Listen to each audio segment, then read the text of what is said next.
1, 2, 3, 4, 5. Most music today is very processed and edited. It's hard to tell what most artists sound like just based off of their music. The music industry was caught off guard when Bryan showed up with just his guitar and his voice. His hit song, Heading South, has over 10 million views on YouTube. And before the spotlight, he was an active Navy member and did music on the side. But now, he's a hit artist with 2 albums and a 3rd on the way. My name is Trice, and this is an old take on new music. Before music, Bryan had a relatively boring life. He was from a ridiculously small farm town in Oklahoma. Aluga, his hometown, has a population of just over 1,000 people, and it's like around here. Everybody knows everybody. His music is littered with references to his hometown and his country upbringing. He was an active Navy member when his music career really took off, and it just so happens that he's also a 3rd generation Navy member as well.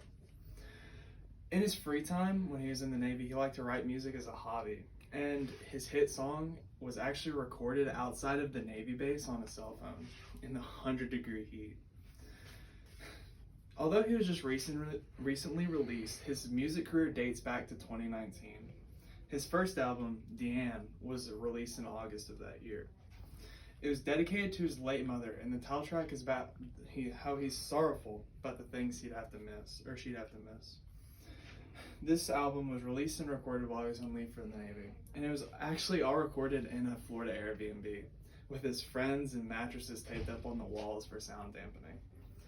In the track Condemned, you can actually hear his friends laughing and cheering at the end of the song. This album is full of fan favorites that show Bryan's country upbringing and small town roots. Flying or Crying, Godspeed, and Doing Fine are all songs about his life with friends before the fame.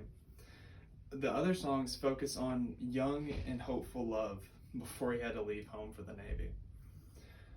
Apparently, Bryan had a lot of free time on the bass because his next album was released shortly afterwards.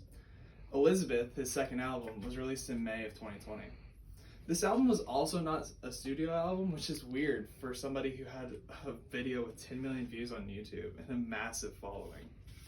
It was recorded in a barn behind his Washington home with his friends like his last one was. This time though, there was a lot more help as far as instruments because they had piano solos, drums, and a lot more harmonies throughout the songs. Although it was different and more processed, you could feel that same raw emotion that Deanne had before it, but it focused more on the lighter and hopeful side to life and romance. Come As You Are, From a Lover's Point of View, and Leaving are all romantic ballads about forgiveness and how love is hard to leave.